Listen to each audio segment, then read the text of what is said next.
Greenland's Prime Minister says it will hold a general election this March as it finds itself in the sights of US President Donald Trump. The semi-sovereign Arctic island is a Danish territory. However, Trump said last month he wanted to gain control of Greenland for its vast untapped mineral resources and did not rule out using military or economic force to achieve this goal. On Tuesday, lawmakers in Greenland moved to ban foreign and anonymous donations to political parties in response to fears of foreign intervention in the upcoming vote.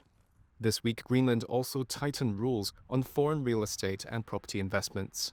Independence from the Kingdom of Denmark is expected to be a central issue in the March elections.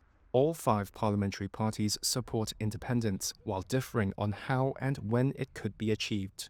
The opposition party Nalarak, which holds 5 seats in the 31-seat parliament, wants to sever ties with Denmark immediately.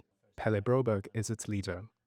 We have last week presented 5 pillars for our coming election strategy, but if I can sum it up, it's much easier just to mention some of the headlines. The most important one is to start the process of independence from Denmark.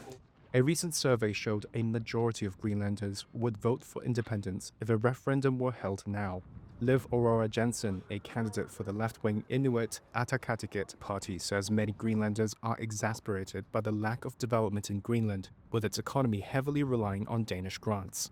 And the recent sight of Donald Trump Jr. visiting Greenland after his father promised Greenland would benefit tremendously if it becomes part of the US seemed to prove a point. Of Trump's visit here, it really started escalating to talk about independence and who we are as a people.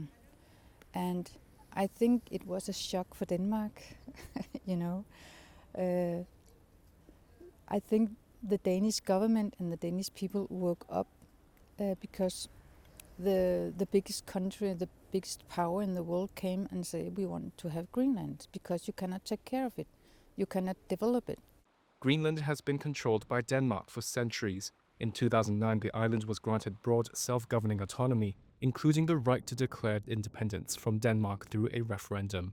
Recent polls show that 45% would still oppose independence if it negatively affected living standards, a sign the path to leaving Denmark may not be so clear.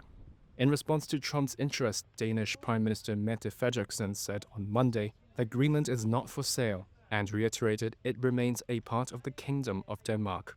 And the territory's Prime Minister Mute Egde said in a recent social media post without mentioning Trump, quote, "We are in the midst of a serious time, a time that we have never experienced in our country. This is not the time for internal division."